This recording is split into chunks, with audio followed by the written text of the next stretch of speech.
أعوذ بالله من الشيطان الرجيم بسم الله الرحمن الرحيم وصلى الله وسلم وبارك على سيدنا ومولانا محمد بن عبد الله النبي الأمي وعلى آله وصحبه وخير خديمه وأمته وسلم تسليما رب اشرح لي صدري ويسر لي أمري واحلل عقدة من لساني يفقهوا قولي قالوا سبحانك لا علم لنا إلا ما علمتنا إنك أنت العليم الحكيم wajaxal kalaami raashidan wa mursida wa fikrati nawwir wa qalbi arshida.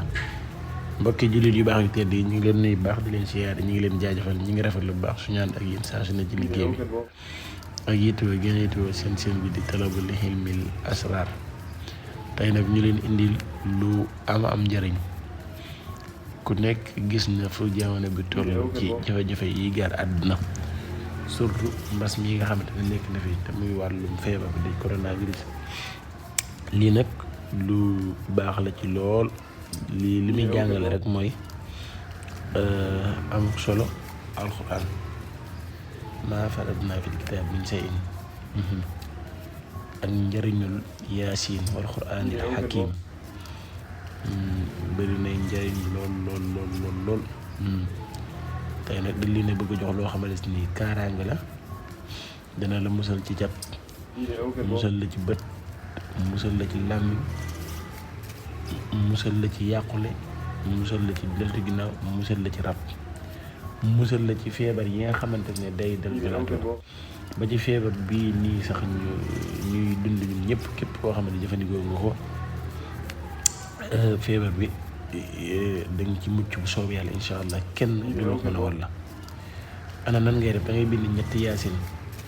benn bi aaya booy def da ngay def wa yakaadu lazina kafaru, da ngay def yaasin wal qur'aanil hakiim innaka laminal mursaliin. aaya bu ne nga dugal ci wa yakaadu lazina kafaru la yasluquunaka ba mu jeex ba ay yaasin bi jeex tàkk. boobu da nga koy def fenn waa kër gi mën nañ ci naan. da nga koy fexe ba def ko fenn waa kër gi yëpp di ci naan. kenn du leen mën a wàll jàngoro. beneen bi waa kër gi nag kenn ku ne da ciy fexe am, ñoom ñëpp nag kenn ku ne da koy am. ndax boobu mooy bi nga xamante ne ay booy def da ngay def naas yi. boobu nag kenn ku ne da koy fexe am takk ko ci ndiggam, moo xam téere la doon moo xam ndomba lay doon.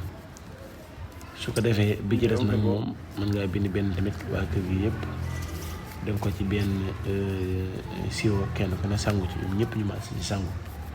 loolu képp koo xamante ne def nga ko suñu borom dana la musal ci cat, musal la ci làmmiñ, musal la ci bët, musal la ci yàqule, musal la ci rab, musal la mbooleem loo xamante ne day dog doomu aadama.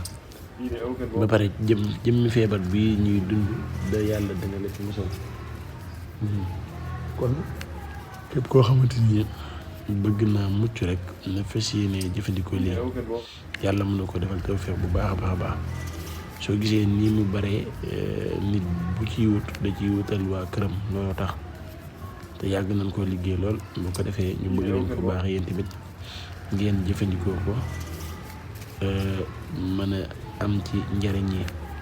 lu màgg lu amul njëriñ la. benn bi dafay yekkaat lay àndal, beneen bi di ànd ak xoloos bu falax, beneen bi di ànd ak xoloos bu naasi. bi ànd ak yekkaatu bi danga koy naan. bi ànd ak falaxe bi danga koy sangoo. bi ànd ak naas bi danga koy takk. kon noonu lay secret bi doxee. jërë ngeen jëf. asalaamaaleykum wa rahmatullahi wa barakaatuh.